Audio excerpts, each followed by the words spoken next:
When you're going through your issues, when you're going through your problems in life, we were always supposed to turn to God. And we had the understanding to know, hey, God said through much tribulation, were we gonna enter the kingdom of heaven? It was freely given to Adam. He brought Adam and Eve. They broke his commandments, so now we gotta work for it. We're gonna have to go through problems in this life and overcome obstacles for us to receive that everlasting salvation. That's what we don't understand.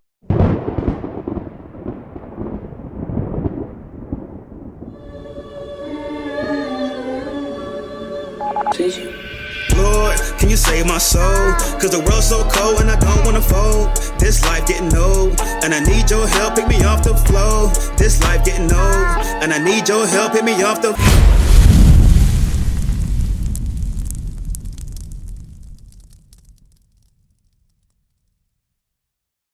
Give me Deuteronomy chapter 28 and verse 65.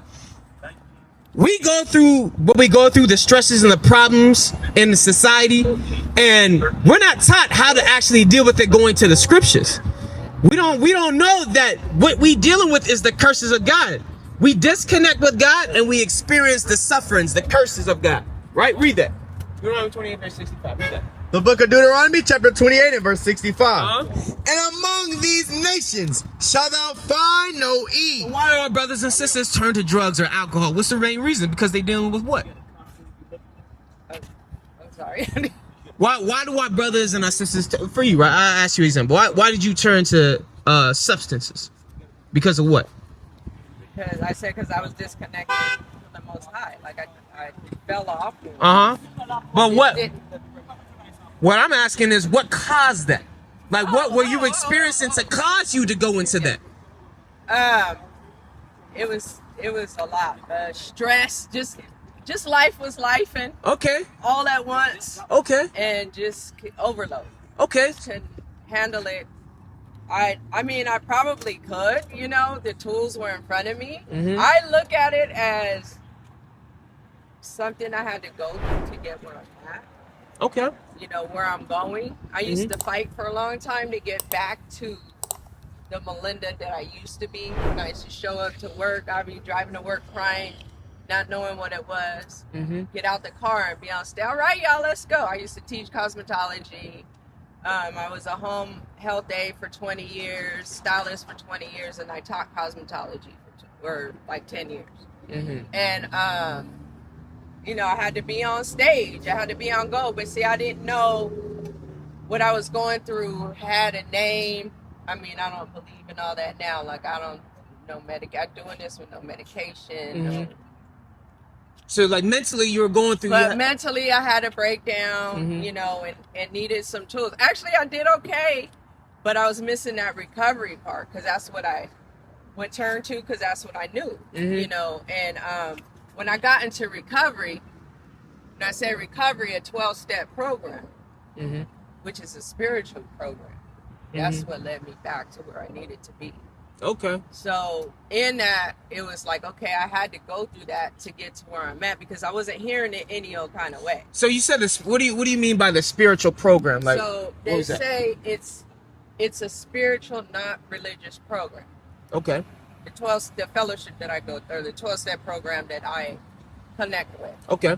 And the 12 steps behind each step, there's a spiritual principle behind it. Okay, like what? Give me throw me some principles. So there's like honesty.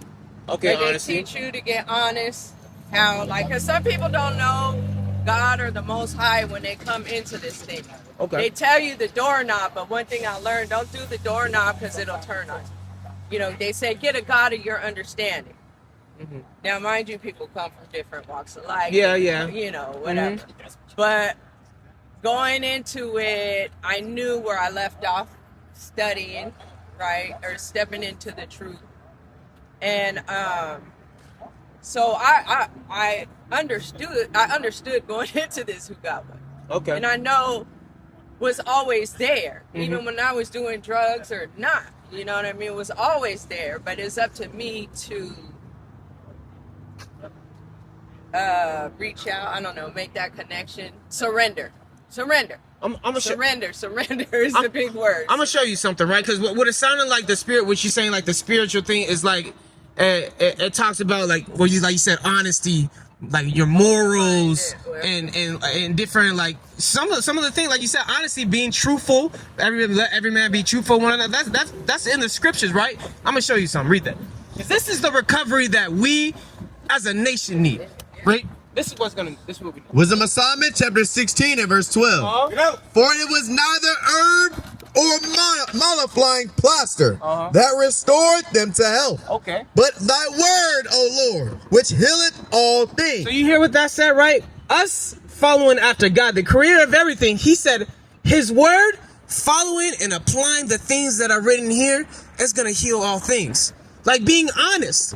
That's a requirement that God said. God said, be honest. Let every man be honest to his neighbor, right?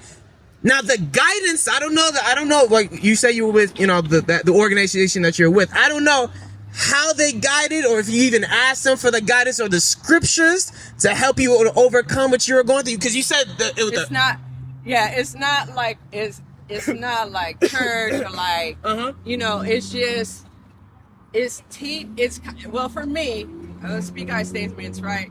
For me, it was getting a foundation. They tell you you got to do some business with a God of your understanding. So I already knew that, like I wouldn't even be here right now. It was my fifth suicide attempt that brought me into recovery. You know what I'm saying? I'm a survivor of domestic violence, a survivor of attempted murder, survivor of rape, a survivor of a lot of things. So I know I would not be here, for one, if it wasn't for the Most High. Right? Understood. So it's teaching people that you got to get a foundation, whatever that it is. Like I knew, like they said, get a God of your understanding. I understand who my God is. I don't know about y'all, but I know what keeps me going. What woke me up, what got me another day. Like they say, one day at a time. I got a daily reprieve of being clean, right? Give me Proverbs chapter 20 verse 24. I hear you, sis. I'm not dogging you with the steps that you took to take recovery. Yeah. What I'm saying is, at the end of the day, God is in control of all things, and his word is going to ultimately be the thing that heals us. Now, it's saying that you go to the program, and there's different things, like, we tell people to go, like, if they're dealing with, drug addiction and stuff, we might tell them to, hey, go deal with this, because they got programs set up where they actually deal with brothers and sisters that deal. They have some knowledge to help you out. I'm not dogging that. What I'm ultimately saying is, the things that we need to take on within ourselves and always keep that we left was God's laws, statutes, and commandments, which caused us to go into the alcohol, cause us to go into the smoking and doing all these drugs. Right. If we always stuck with God's laws, we would have never had to deal with any of this. You understand? Yeah. Give me that. No, give me Matthew chapter 28, verse 15. Because I don't know if I just need to, because I need to clarify with you why we are even going through this in the first place. God never had this plan for us to be dealing with the stresses and the problems that we're dealing with as a people. This is the reason why we deal with it, though. Read that. Deuteronomy 28, verse 15. Deuteronomy chapter 28 and verse 15. Okay. But it shall come to pass, if thou wilt not hearken unto the voice of the Lord thy God. God always gave us law. He gave us laws and commandments on how we're supposed to operate on this earth. We left that. The Black, Hispanic, and Native American man and woman, we left that. God created the universe, created perfect laws for us to keep on how to live. We rejected that. So therefore, God said this was going to happen. The consequences. Read. If thou wilt not hearken unto the voice of the Lord thy God, to observe to do all his commandments and his statutes which I command thee this day. Okay, what was going to happen? That all these curses shall come upon thee and overtake thee. Now give me verse 65. So God said, you don't listen to my commandments, I'm going to curse you. We in America, blessed as African Americans, Native Americans, Hispanics, we grow up not learning God's law, so we're going to fall under these curses automatically because we're not taught it, right? Now, and this is why we live like this. Read. Verse 65. And among these nations shalt thou find no ease. So those stresses, those problems, depression, all those things, sis, that you were mentioning, right? We're gonna go through that while we walking on this earth, and we don't understand it's because we're going against God's commandments, Right. God's laws, right? For instance, right, when we're going through stress, we're supposed to be cleaving unto God. Give me, hold that. Give me 1 Corinthians 10:13. When you're going through your issues, when you're going through your problems in life, we were always supposed to turn to God. And we had the understanding to know, hey, God said through much tribulation, were we gonna enter the kingdom of heaven? It was freely given to Adam. He broke Adam and Eve. They broke his commandments, so now we gotta work for it. We're gonna have to go through problems in this life and overcome obstacles for us to receive that everlasting salvation. Right. That's what we don't understand. 13. There hath no temptation taken you, but such as is common to man. A lot of the times when we're going through our problems, we don't take this into consideration. That other people in life go through the same issues that we go through. It's about reaching out to them, though, and getting the biblical solutions on how God said, what did our ancestors go through? What did God write in here for us to be able to look into and see, when this happens to me, this is how I need to move. When I'm going through stress, when I'm going through problems, this is how I need to move. When I'm around somebody that's abusing me, this is how I need to move. Right. And I know I got to be around people that are following after this, because they're going to have their best interests. They're going to have my best interest with them. When we have that type of mindset, cleaving into God's laws, that's when our problems and our distresses start to be able, that's how we're able to handle our problems, right, and not go to the drugs. Because everyone, like single last one of us here, most of us, the majority of these men I know, we were in that. We were smoking weed. We were doing drugs. We had sex to try to relieve the issues and the depression and the stress. We did these things. But the things that we know now that we didn't have before is knowing that God was allowing these things to happen to us so we could get ourselves right and come back to his commandments. Right. He's letting us know that when you go away from my commandments, these problems are going to happen. You must turn back to me, or else you're going to continue going through these problems. Now, all praises to the Most High, sis. You were able to go to a program and clean yourself up. All praises, that all glory goes to the Most High, regardless at the end of the day. Because a lot of our people, they don't recover. We just seen our brothers. You saw it when you parked. Our brothers and sisters, they bugged out. But we got to come back to God's commandments and understand that this is always going to continue happening in our community until we turn back to God. Give me verse 28, Deuteronomy 28, verse 28.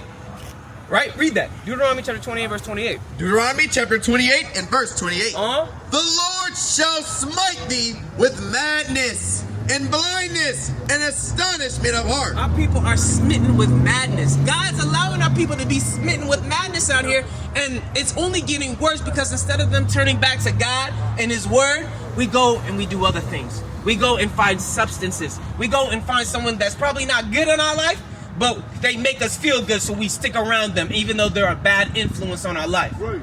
This is the problem that we have, and we continue to go over this go through this cycle over and over and over again. You read it in the Bible. We continue to break God's commandments, and he continues to put these curses upon us. Then we get saved, and then we go back to it again. What is a nation?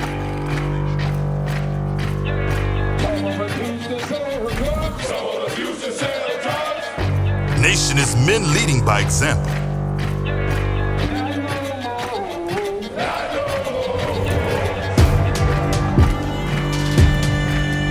Nation is family.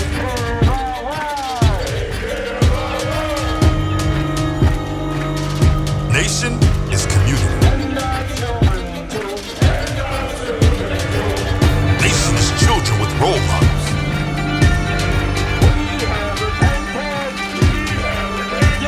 Nation is unity.